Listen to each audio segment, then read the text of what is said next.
안녕하세요, 여러분. 바둑맘입니다. 오늘은 AI 시대의 맞춤형 정석 제1부 입구자 붙임에 대해서 알아보겠습니다. 입구자 붙임은 우리 실전에서 흔하게 볼 수 있습니다. 허점과 소목의 나를자 걸침에서도 종종 등장하는데요. 입구자 붙임은 AI 시대에서 절대 빼놓을 수 없는 기본 정석이랍니다. 자, 그럼 지금부터 변화를 짚어보도록 할게요. 자, 화점에서 나를자로 걸쳤을 때 다양한 선택이 있습니다. 요즘은 손을 빼고 다른 곳에 두어가는 경우도 종종 등장하는데 오늘은 이 입구자 붙임에 대해서 이제 변화를 짚어볼 텐데요. 자, 호구 자리가 좋습니다. 뻗어 두어야 되고요. 이때 흙이 나를자로 지키는 것과 한 칸으로 지키는 거 두 가지가 있습니다.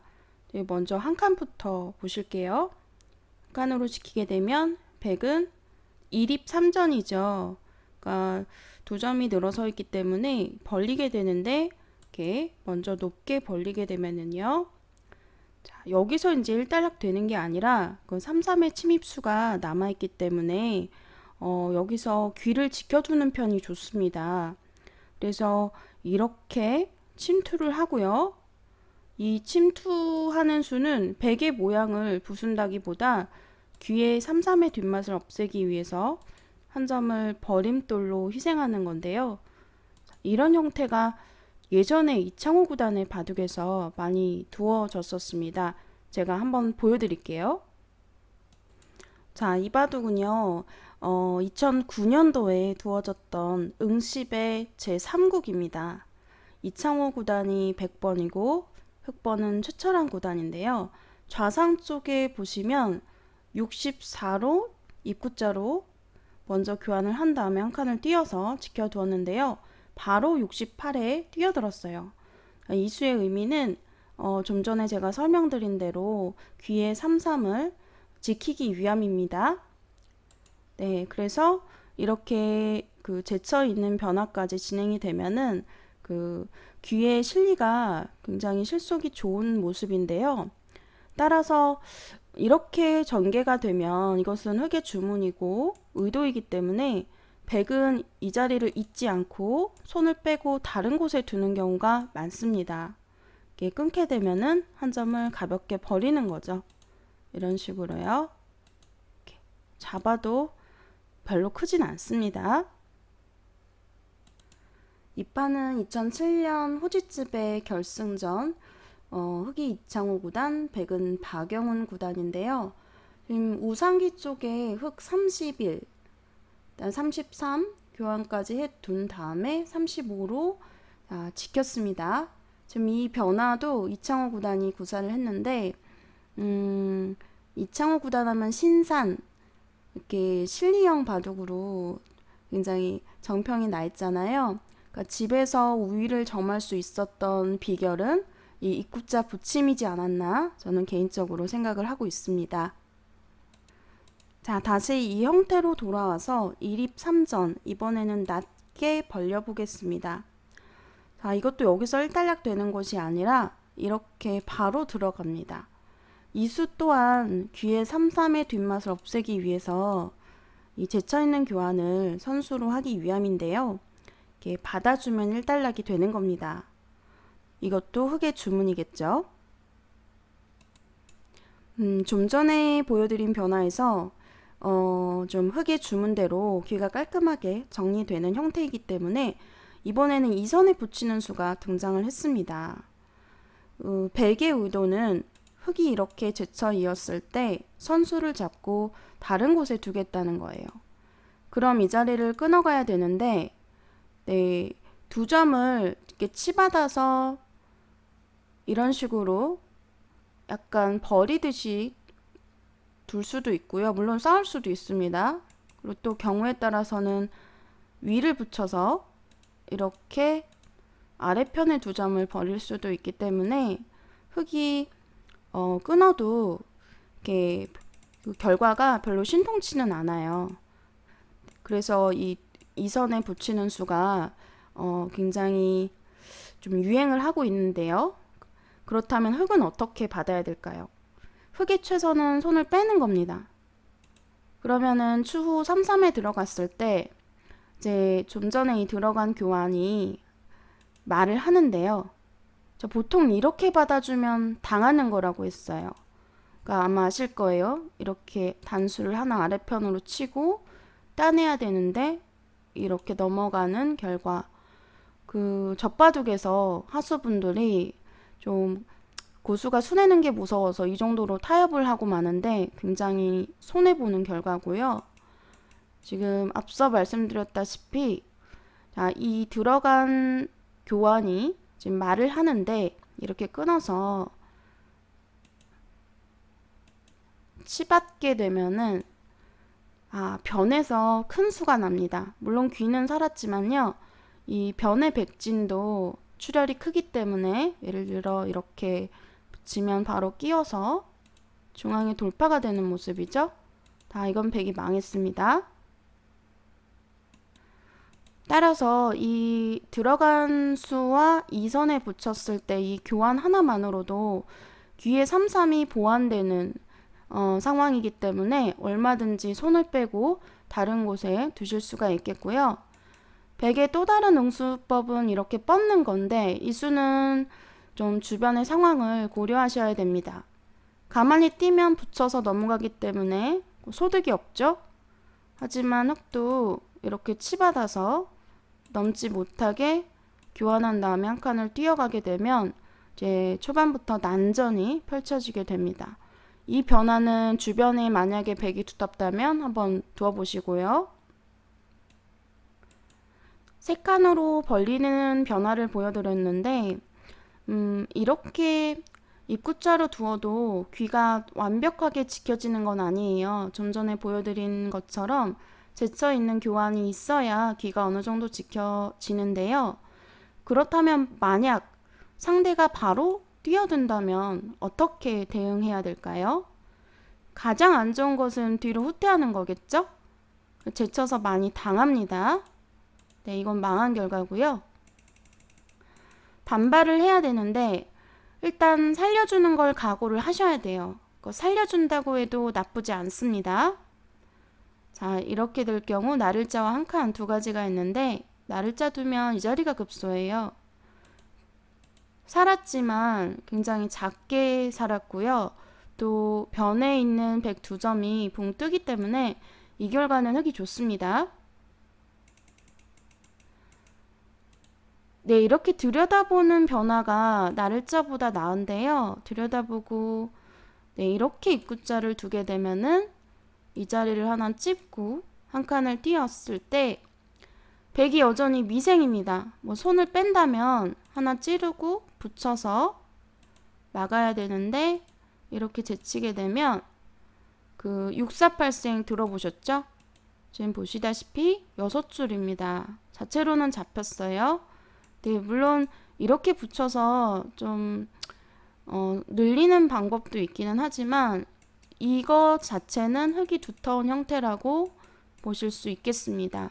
이렇게 지키자니 변을 공격당해서 백이 불만이겠죠? 자, 이렇게 밀어가는 변화가 조금 더 치열한데요. 흑은 두 점머리를 제치게 되고 따라 제칩니다. 이게 섣불리 찌르는 교환을 안 하시는 게 좋아요. 섣불리 찔렀다가는 이게 물론 한 점을 제압할 수 있지만 이렇게 변해서 선수로 백이 모양을 잡는 형태가 되기 때문에 백이 만족입니다. 찔러둔 교환을 생략한 상태에서 2단 제치는 수가 좋은데요.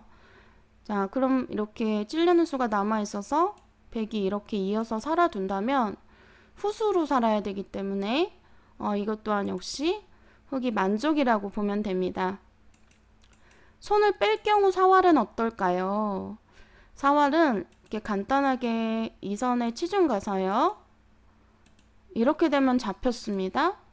물론 백도 일선에 제쳤을 때 매겨치는 수가 있기는 하네요. 하지만 2패가 된다면 전체 대마가 걸렸기 때문에 이것 또한 역시 백이 위험하겠죠? 백은 안에서 후수로 사는 것보다는 바깥쪽에 단수를 쳐서 한 점을 제압하는 편이 좋습니다. 이렇게 찔러서 바꿔치기가 일어나는데요. 이렇게 전개가 됩니다. AI가 알려준 수법이에요.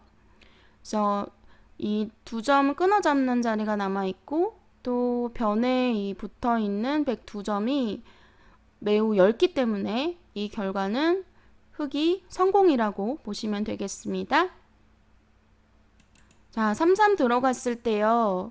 제가 뻗는 수를 알려드렸는데 물론 이렇게 치받거나 입구자로 두는 수도 있습니다. 근데 일일이 기억하지 않으셔도 돼요. 뭐 입구자로 두면 거의 비슷한데 아까보다 못하죠? 이렇게만 돼도 이 자세가 흙이 뻗어져 있는 경우와 입구자 있는 경우와 차이가 납니다.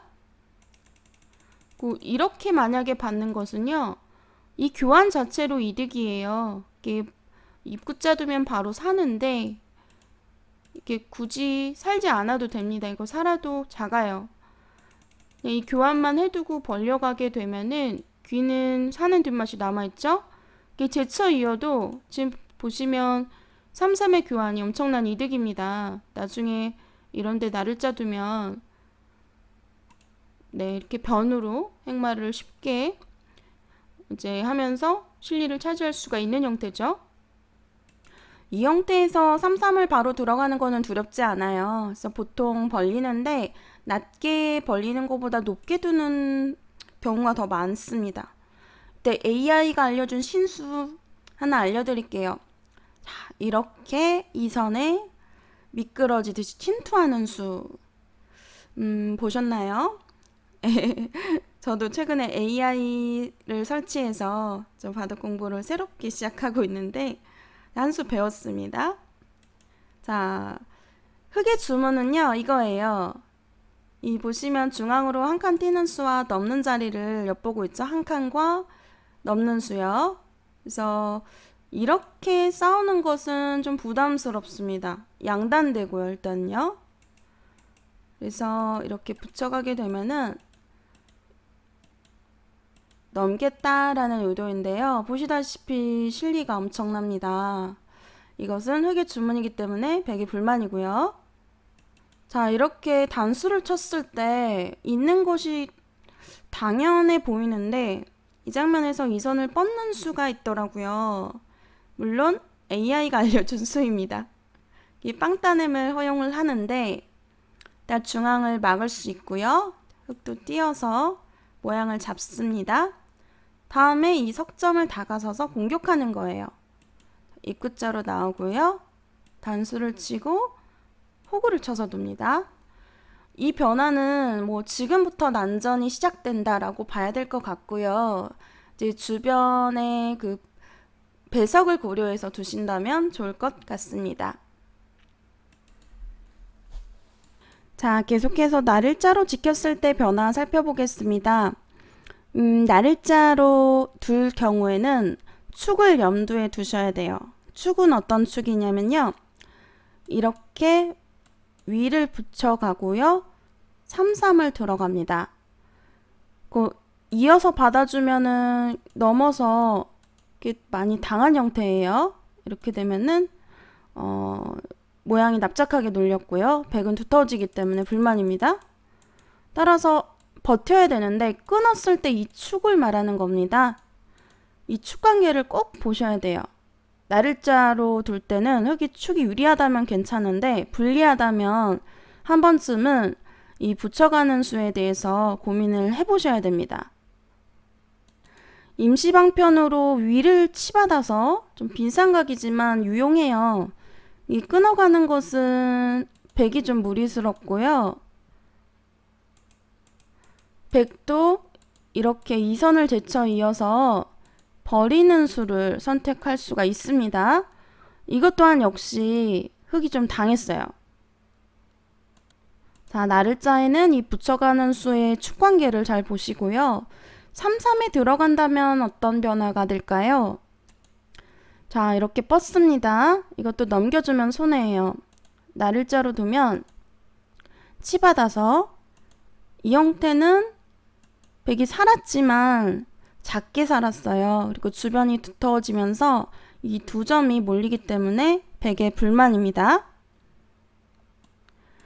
그 외에 백이 벌려갔을 때 변화는 한 칸과 동일해요. 역시 침입해서 제쳐 이어서 모양을 정리하시면 되고요. 날일자가 좀 더 견실한 면이 있죠. 하지만 축이 유리해야 된다는 점 꼭 유념하시고요. 자, 날일자 굳힘까지 살펴봤는데 애호가 분들께서 좀 가장 걱정하시는 부분이 내가 지켰을 때 꼭 그 집이 지켜지지 않는다, 깨진다. 그것이 큰 고민이다라고 말씀을 하세요. 근데 어떤 집이든지 완벽하게 짓는 것보다 약간은 허술하게 지어야 이렇게 발전성을 만들 수가 있거든요. 예를 들어서 이런 형태에서 자, 이렇게 지키면 귀는 완벽하지만 나중에 이 집이 별로 커지지가 않죠. 한 칸이라도 더 많이 이렇게 벌려 있어야 내가 지켰을 때 더 큰 집이 되기 때문에 뒷맛은 나쁘더라도 날일자나 한 칸으로 두는 것이 좋습니다. 화점에서 날일자 붙임. 소목에서도 날일자 붙임이 종종 등장합니다. 자, 이렇게 두는 것은 예전에는 좀 굴복이라고 느꼈던 것 같아요. 그래서 거의 두지 않았는데 요즘에는 때와 장소를 구분하지 않고 등장하고 있어요. 가장 견실한 수법이고 가장 쉬운 정석 중에 하나인데 만약에 정석의 변화가 좀 어려워서 쉽게 두고 싶으시다면 이 정석도 선택을 해보시기 바랍니다. 2007년 중한배 결승 이창호 구단이 100번인데 이창호 구단 정말 입구자 정석 애용하는 모습이죠. 소목에서 8번으로 입구자를 두고 10번으로 한 칸을 띄어서 이 모양을 안정시킬 때도 사용하실 수 있습니다. 자, 이 판은 2008년 명인전 본선인데 이 판 또한 이창호 구단의 흑번입니다. 백은 조은영 구단인데요. 입구자로 치받고 11번으로 한 칸을 띄어서 안정을 취한 형태죠. 자, 오늘은 이렇게 입구자 정석에 대해서 알아봤는데요. 이제 봤더니 이창호 구단이 입구자 붙임의 선구자였었네요. AI 시대를 맞아 너도 나도 삼삼을 뛰어드는 이유를 이제는 조금 알 것 같습니다. 과거엔 몰랐는데 그만큼 귀의 가치가 엄청나다는 거겠죠? 자, 오늘부터 날일자 걸침에는 입구자 붙임으로 대응해 보시길 바랍니다. 시청해주신 여러분 감사합니다.